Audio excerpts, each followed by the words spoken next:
Reimagining Success, Episode 91.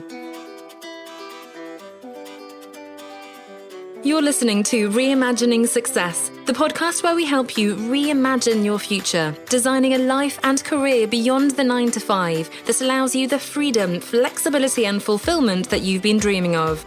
I'm your host, Anna Lundberg. Now, let's get started on those dreams.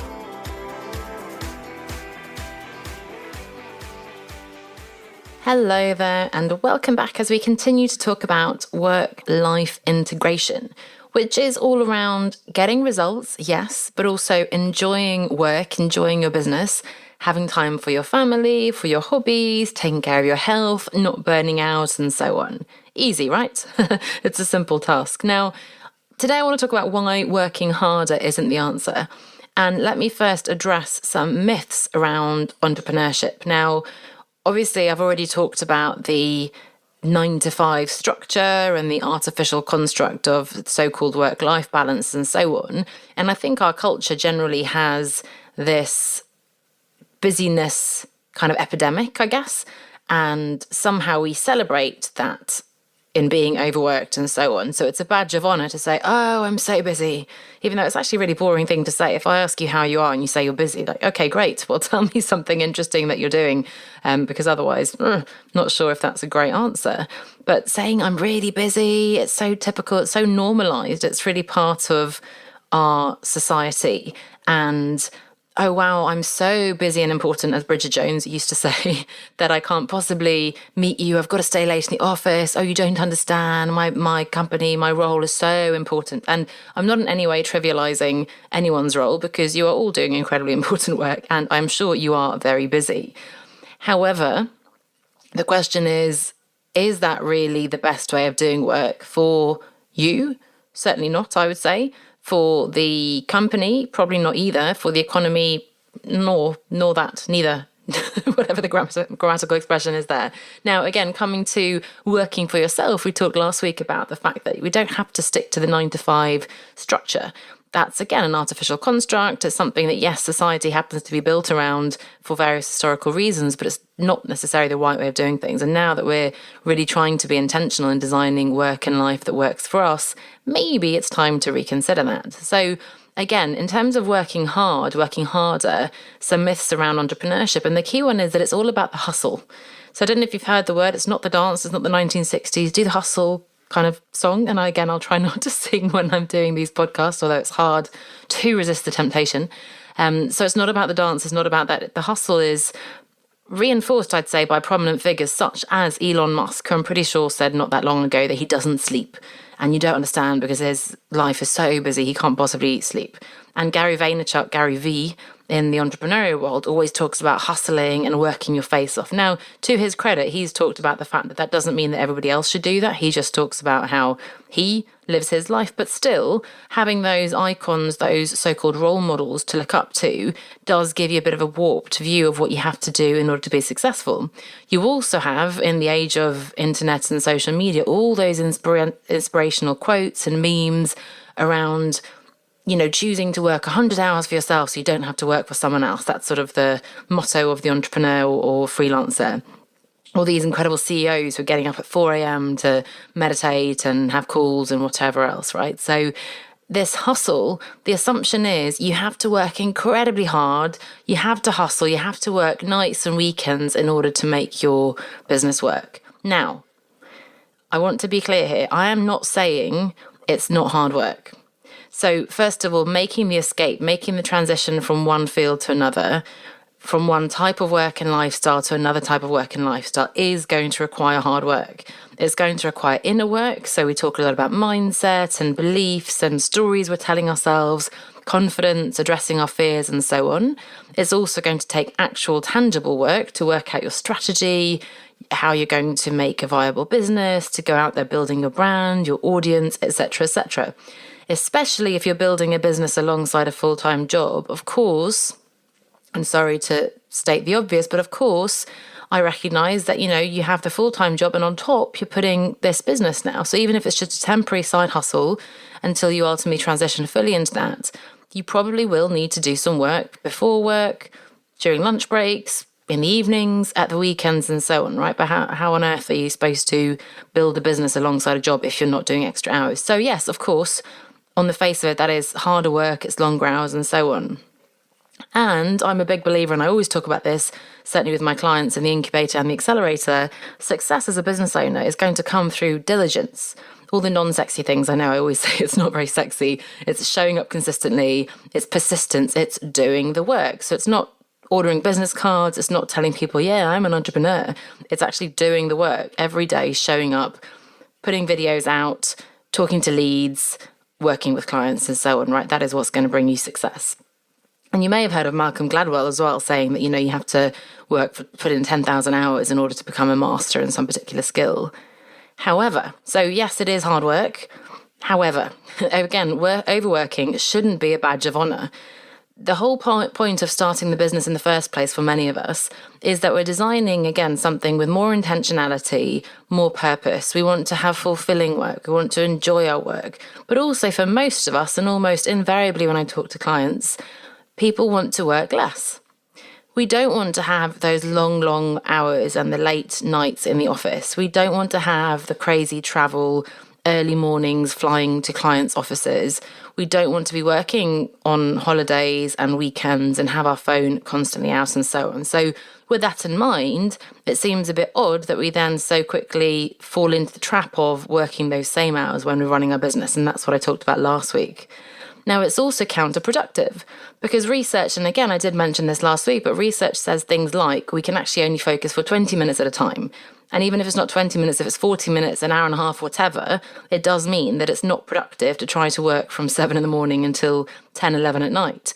I know that, and I've just come out of a workshop where I was going live every evening, and that's, I had the energy for it and I love it and I feel great while I'm doing it, but it takes a lot out of me and it's not something I could do ongoing. And to be honest, probably during those days, I've had slightly quieter days so that I can really focus my energy on the night. Another stat, and again, I've mentioned a couple times recently, we only do, less than 3 hours of productive work a day and so on, right? So first of all, it's not true, and this is the key point, that working longer hours, working harder in that sense, is going to get you better results. In fact, all the data says now it's the opposite. You might think that you're doing all the good stuff, you're working hard and so on, and there is this feeling of guilt in taking time off. There's the feeling that we have to hustle. We have to be, certainly in the corporate environment, be seen to be working hard. Even when we're in our own business, we feel like, I can't take that time off to do X, Y, Z because I need to be doing more, especially, of course, when we're first starting out, because we feel like, oh my goodness, I don't have a lot of money coming in yet, so of course I have to work all the time. And again, yes, you do have to work hard in order to get the business up and running, and probably harder at the beginning. However, a really key insight here is, and I want you to really bear this in mind, if you build a business based on the hustle, i.e., you take lots and lots of clients, more than you really want to, you agree to working in holidays and evenings, you just don't set boundaries, just do what they say because any client is a bit of money, and yes, you're not being paid very much, but at least it's a client and you're just at their beck and call, you're working long hours, you're doing too much and so on, what's going to happen? You're going to be successful, hooray, but you're going to be successful with a business built on hustle and hard work and stress and working with clients who don't pay you enough and working during holidays and evenings. I guarantee you that if you're clearer on your goals, your parameters, if you charge, at the right price, and there's no right answer really, but if you're really charging for your value and not undercharging, most of us tend to over-deliver, over-service clients anyway. If you're setting clear boundaries, almost invariably, most clients and the clients you want to be working with really respect that. And in fact, they're going to probably be more inclined to want to work with you because it's going to seem like you're very clear on the boundaries. You must be in demand because you're only available. No, sorry, I'm only available these days and these hours. Most people respect that. Now, for some people, it might not work for them. And certainly certain types of clients, do expect you to be at their beck and call. If they're paying you millions of dollars, by all means, overservice them. If I had a massively VIP client who was paying me £500,000 to work with me, then of course that would probably, from my side, involve being very, very available to them at all times. However, for most of us, that's not the case. So again, the only thing you'll succeed with if you hustle away and work way too hard at the start is to create a business that's based on working way too hard. So what I'm saying is it's not about more work. It's not about the longer hours. It's about focusing on the right things and doing them consistently without complaining, without getting distracted, without giving up too soon and so on. It's about doing meaningful work. Not just any work, not just doing and being busy. That doesn't mean you're creating movement or impact, right? And it's the old cliche, but unfortunately very true, you need to work smarter, not harder. And again, setting those boundaries. A friend of mine who's also a coach a couple of years ago told me, you know what, when I had my baby, her first baby, she now has 2 children, I actually became more confident. I set higher prices. I was only available certain times, and I was more in demand than ever. I've had a similar experience with my business. Certainly, I'm much clearer and I have the conviction to go, nope, sorry, I can't do that, unfortunately. I'm not going to just take on lots of volunteering opportunities and free things. I try to do what I can, of course, to help people out. And I show up loads. And obviously, this podcast is free and my Facebook group is free. And I really do a lot. I hope you agree, for the community and so on, for people who also can't necessarily afford to pay me. But I do have to be really conscious of the fact that, hey, I'm running a business here. I need to earn, I want to earn a certain amount of money. I'm delivering certain value. And, these are the parameters for that. So this is the pricing. These are the hours I can and want to work and so on. Okay, so what does this mean, working smarter, not harder? So a few key concepts for me. One is focusing on the right projects and the right strategies in those projects. And that is, of course, say it with me, knowing what success looks like for you. So having a really clear purpose and success definition for yourself, for your life and your business. You need to have really clear goals to know what your priority is, the one thing that's going to make the biggest difference in your life and your business this year. Now, you may have heard of, and this is something I learned in my corporate time, the Pareto principle, 80-20. So along the lines of, and it's an interesting statistic that appears in sort of the natural world, in business, in all sorts of walks of life, that actually 20% of your clients are generating 80% of your profit. And likewise in many other sort of formats, but basically it's an 80-20 proportion, which means that if you were to, certainly if you've been in business for a while, if you look at your existing clients and projects, you can probably see, hey, there's a couple who I don't have to put a lot of effort in. They already know me. It's a type of client that has the money, that loves what I do, that pays on time. That's the stuff that takes the least amount of time for me and effort and brings me the biggest reward. Whereas there's lots of itty-bitty projects here and there you kind of just agree to. They don't pay you very much. They complain. They pay you late. And actually you could scrap all of that and not lose a whole lot in your business, right? And then what you can do, of course, is expand and do more of the work, the projects, the clients that are actually generating income. Or, by the way, you can just stop, and if you're already earning as much as you want to be earning, you can just use that spare time now to do other things, which is all very good as well. So focusing on the right projects, the right strategies that are actually going to have an impact from an income perspective, but also from whatever other success measures you have. Now, an important piece there is don't keep reinventing the wheel, especially when you're starting out. And I've done this myself. It's very easy to be tempted into chopping and changing your goals, your strategies all the time. But you'll be starting from scratch. So unless you're 100% sure that something isn't working or you're hating it, you've chosen the wrong thing for whatever reason, in that case, by all means, take a step back and reevaluate.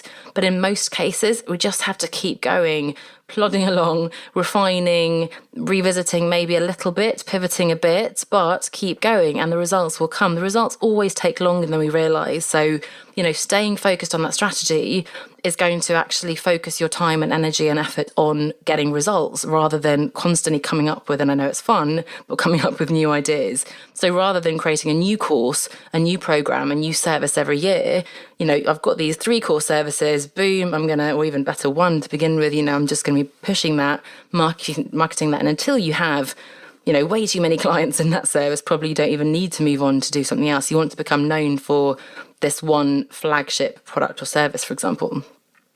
Another tip is focusing on the results versus focusing on the hours worked. So it doesn't matter if you've worked 2 hours in a day or 20 for that matter. I'm sure you've had those days when you've just done a few hours and boom, you've bashed out incredible, for me, incredible, but podcast episodes, blog posts, had client calls, created something, made progress on it, whatever, and had an amazing result in a very limited amount of time. Whereas other days you just work and work and work and you look back and you think, hang on, what did I do? I just replied to emails, I did admin-y stuff. I haven't actually made any real movement in the business. So results versus hours worked. Another one is progress versus perfection. I'm a perfectionist is quite an excuse to not actually do anything. So don't let that be you. Make progress, put something out, evolve it, refine it, improve it, but just do it. Get it out there. You'll learn and you'll be able to then optimize rather than move forwards. Setting yourself deadlines. Tasks tend to fill the time allotted, just like if you have a suitcase when you go traveling or a handbag. Don't know about you, but I can very easily fill whatever space I have. So set yourself deadlines, block your calendar so that you're only filling the time that you have, right? Because if you actually, when I first started my business and I didn't have a lot of clients, I could easily overservice and work for hours and hours on projects. Fine if you want to do that at the beginning, to make sure that you have really happy clients and you're getting incredible results. But longer term, hopefully you'll be getting more clients and you can't do that. So much better to set those good habits from the beginning. Speaking of habits, routines, habits, those are really key to save you time as well. Think of Mark Zuckerberg and the black jumper, or is that Steve Jobs? I don't know, wearing the same thing. You don't have to keep thinking and coming up with new ideas. Just every day, the first thing I do this on Facebook, I record this, I post that, whatever. Speaking of Facebook, turning off distractions, turn off notifications of your phone, turn off the email while you're working on projects, focus on one thing at a time. You can use lots of tools. There's technology that can actually help you, automation software. There are apps that block your apps if you want them to do that. I like to be in control of my own life, my own phone. But by all means, if that helps you, putting time limits and making sure you can't open Facebook or whatever. You want to outsource. So whether that's a virtual assistant, an accountant, a cleaner, getting rid of the stuff that takes a huge amount of time and doesn't generate a lot of value, that's what's going to make a difference for you. Saying no to the wrong things. We'll have a whole episode on this soon, but cannot underestimate the importance of making sure you're saying no to the wrong clients, wrong projects, anything that's not sort of getting you closer to where you want to be. And then lifelong learning as well. I'm a massive fan of that. But, you want to be getting better. You'll get better over time with experience anyway, but certainly making sure that you're constantly on top of your game, you're getting better at your craft, and by all means, embrace being a time management geek and read books and listen to podcasts or audiobooks and learn lots of techniques that are going to help you, even one technique that's going to help you work smarter rather than harder. So again, I've just listed lots of ideas there, but just to give you some thoughts and maybe one or two of those, something you can think about and take forwards. But the key message I want you to remember, working harder is not the answer. So again, question what you're doing when you're finding yourself, oh my gosh, I have too much to do. I can't possibly meditate. I can't possibly take a step back and look at my strategy. I can't possibly XYZ.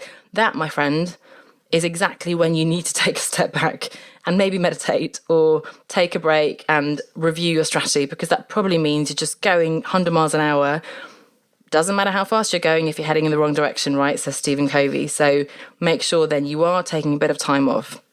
The few times, and I don't have a great meditation habit, but the few times I've been completely frazzled and taken 10, 20 minutes to listen to a guided meditation, I have come back and I've been so much more focused, so much more present, and I've been able to calmly then approach my tasks. I get completely manic if I think, oh my goodness, I've got so much to do. I end up not doing anything productively. I'm just scattering my time and my effort across lots of different things. So if you're anything like me, when you find yourself feeling frazzled and you think, oh my goodness, I don't have time for a break, that is absolutely when you need a break. And we'll be talking more about, again, as I said, saying no, as well as taking care of yourself, getting clear on your priorities, establishing those boundaries and so on. But again, working harder is not the answer. Thanks so much for listening, and I'll see you back here next week. Bye for now. If you are running a successful business with a steady stream of clients and income, but you're finding yourself stressed, torn between your work and your personal life, and at risk of burnout, then now is the time to make some changes. It is absolutely possible to have a thriving business and also have time for everything else and everyone else that matters in your life. Get in touch to book a free consultation call to discuss how we can work together to reshape your business so that your business fits around those priorities rather than the other way around. You can book that call at onestepoutside.com/free consultation. That's onestepoutside.com/free consultation.